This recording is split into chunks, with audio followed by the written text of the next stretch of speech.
Hi. Since we're talking about waiting, I'm going to wait a little bit.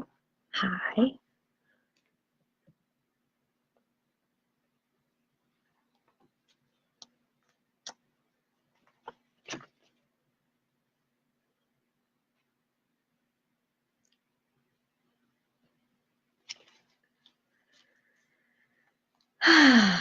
So,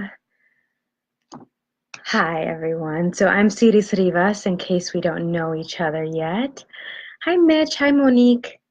Hi Raven. So, gosh, I've been facilitating a bunch of classes lately, and a theme that keeps occurring over and over again is this this idea of waiting.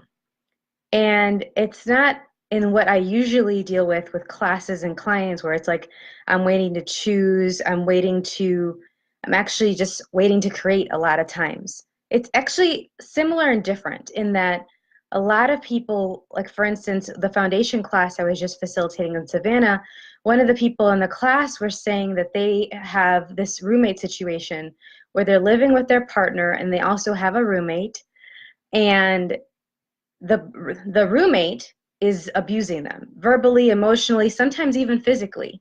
And the partner is who owns the apartment. Okay. And so one of the class participants was like, it's not fair. I'm the girlfriend. I shouldn't have to leave.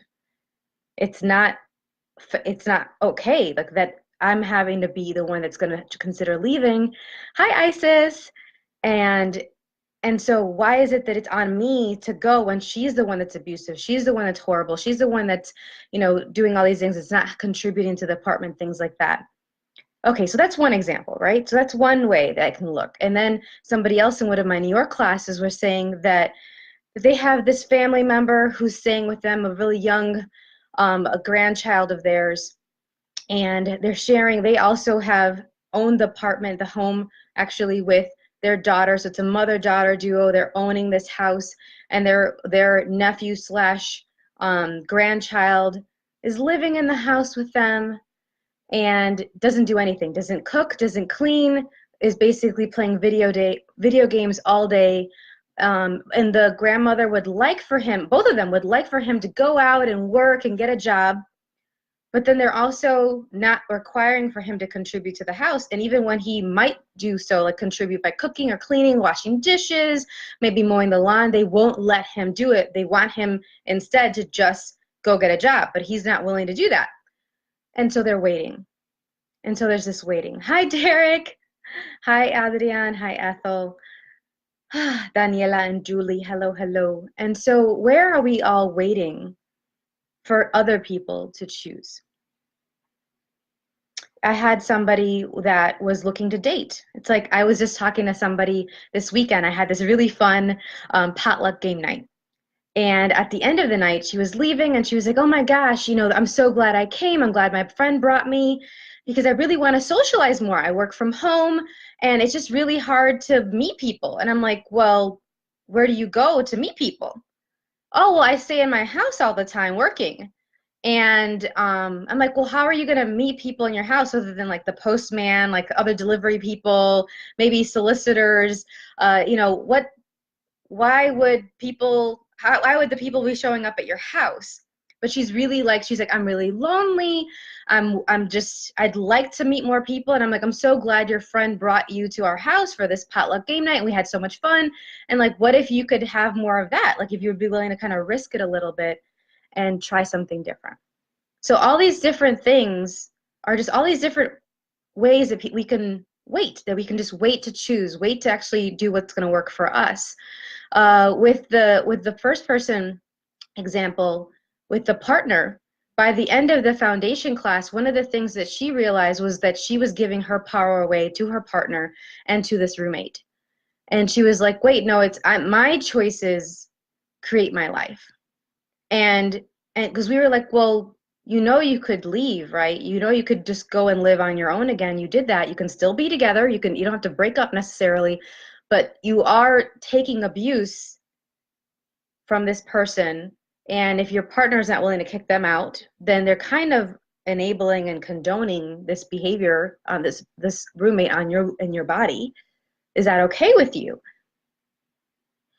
Okay.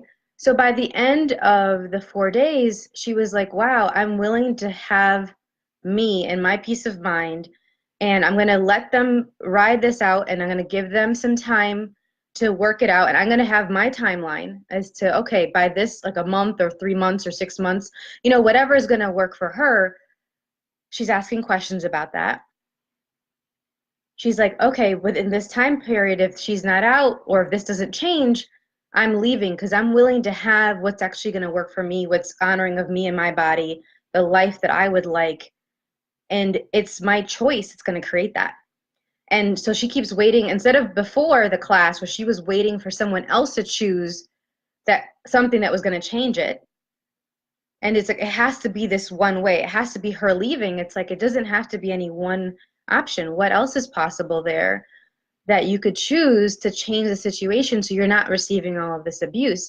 And then it got to me. I was like, okay, wow. So with the mother-daughter duo where they have this grandchild slash nephew who they won't let contribute, and hi, Papi, they won't let contribute, and they won't let, actually, but they're also not like stepping up in any other way. They're like not letting them step up, not inviting them to step up. They're not requiring anything of them, which is fine. That's a choice. And then what's that creating? It's been months and months and months, and from 7 a.m. to 7 p.m., this person's just on the couch playing video games.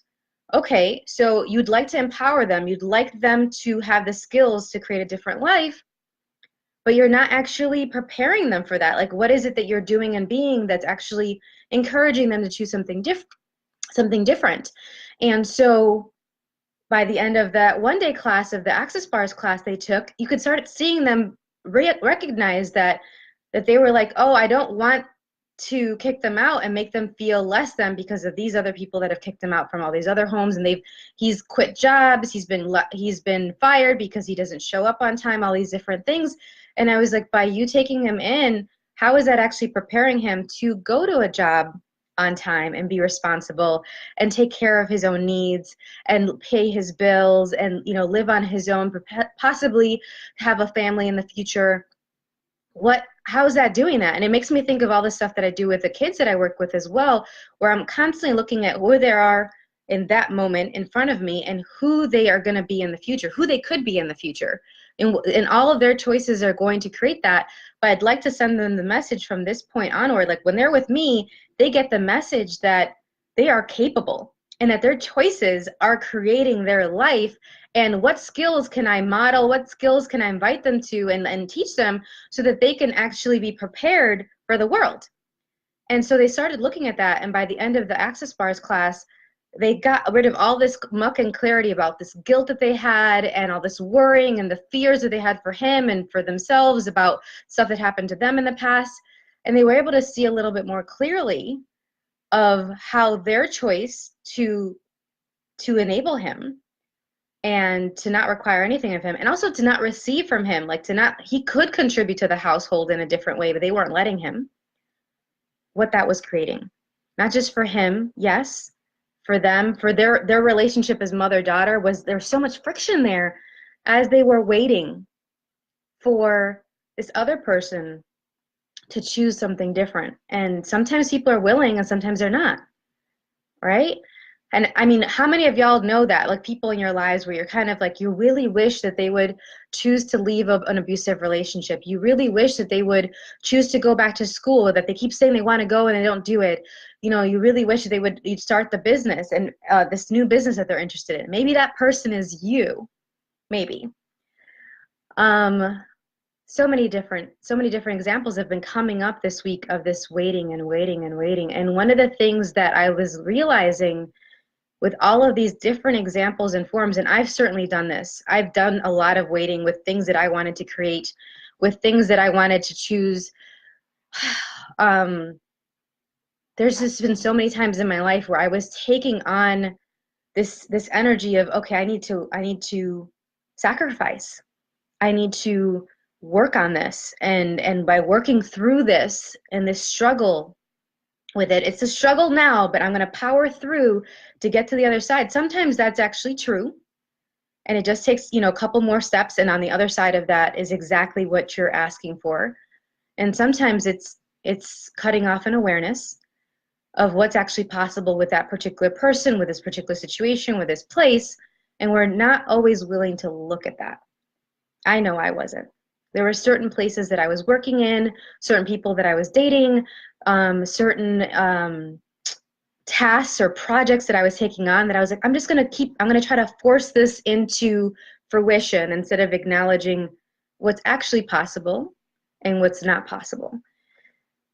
And all of that is just a really interesting, creative way of abusing ourselves. And that's one of the things that I was looking at, that all the different places where I was abusing myself by waiting to choose. And this may or may not be relevant to you. And it's not always that when you're waiting to choose, it's because you're avoiding something. Sometimes it's just not the time yet to go and do this one place or the project. And I ask more questions than that. But anywhere where we're using waiting to choose, waiting to be something different, choose something different, do something different as a way of abusing ourselves, would y'all please let all of that go?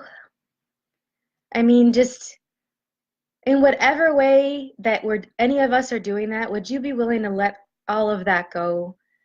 I'm looking at the new year. I've been asking questions about what has worked in 2018 for me. What have I created that I could acknowledge and that I can be like, oh, wow, that was so awesome. Let me bring that into 2019.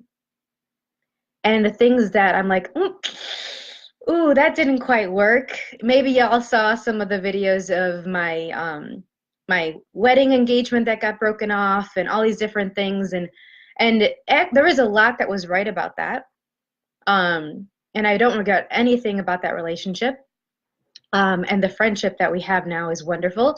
And at the same time, I'm like, there's some things that I'm like, what aspects of where I was cutting off awareness am I not willing to not have that awareness in the future? I would like to have all of that awareness anywhere that I was cutting off something, so and putting on blinders so that I couldn't see what was there, what was possible, and what was not possible.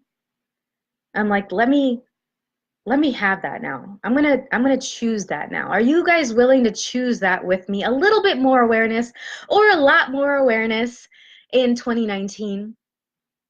I was looking at all these different places where sometimes we're waiting for someone to save us, for someone to fix the problem for us, for someone to help us. And it's wonderful to be willing to receive from other people if that's actually what's going on there, when you're, oh, let me receive from you and have this reciprocity, and I'm recognizing my worth and my contribution to your life. Awesome. And there's some times where we're waiting because we're not actually acknowledging the power of our choices, that our choices create, and our no choices also create. When we're not choosing, that's also a choice, and that's creating something.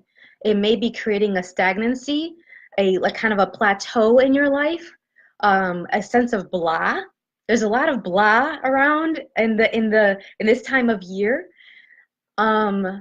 Maybe it's creating a sense of like worthlessness, hopelessness, and that was definitely the case for me, where I would start judging myself when I wasn't actually just willing to choose something different or add something to my life that would shift things, that would actually move me in the direction of what I was looking for. So all these different ways that we can do that. And oh, it is relevant. Okay, cool. So for some of y'all, awesome. I'm glad it's a contribution. I've been having these discussions continuously, and I was like, what is this like overarching theme? It's, oh, we're waiting to choose. And we know, a lot of us, actually, I suspect all of us, we know exactly what's required, what it would take to have the life we truly desire. You don't need me for that. Y'all know. Maybe I'll have a different perspective or different point of view on it, but you know what lights you up. You know what's fun for you. You know when something works for you and when it doesn't. And how many of us are saying, oh, if I did this, I know that this would get better. Or if I chose this, or if I went here, then this would show up. We know. And then are we actually willing to choose it? Or are we waiting? And how much of that is really suppressing us, limiting us, and worst case scenario, which is definitely what I was doing for a lot of my life, abusing me. I was abusing me, waiting for other people, waiting for someone else to choose for me. And I invite y'all to choose something different, and see what's actually going to work for you. So if you'd like to talk a little bit more about the different ways that you can stop waiting and actually not need to fix or save or help anyone, including yourself, and not need anyone to fix, save, or help you, help your body. What if you actually had the tools and the power to do that? And a big, big tool for changing all of that and being what you know is possible is choice. So we're actually going to have a call. I'm going to be facilitating a call called Who Are You Trying to Fix, Save, or Help? And it's this Saturday, December 15th at 8 a.m. There will be replays available if you would like the replays. You just got to register before Saturday to be able to get that. But either way, please, please, please stop waiting. Stop abusing yourselves. Choose something different. Oh, I'm so glad, Monique. Mwah! I'm so glad that this was a contribution to you and so relevant. It's very relevant in this time of the year, it seems like. And what else is possible? So if hopefully I'll see y'all on that call. Either way, please stop waiting. Please choose. And your choices will create the life that you would like or not. All right. Bye.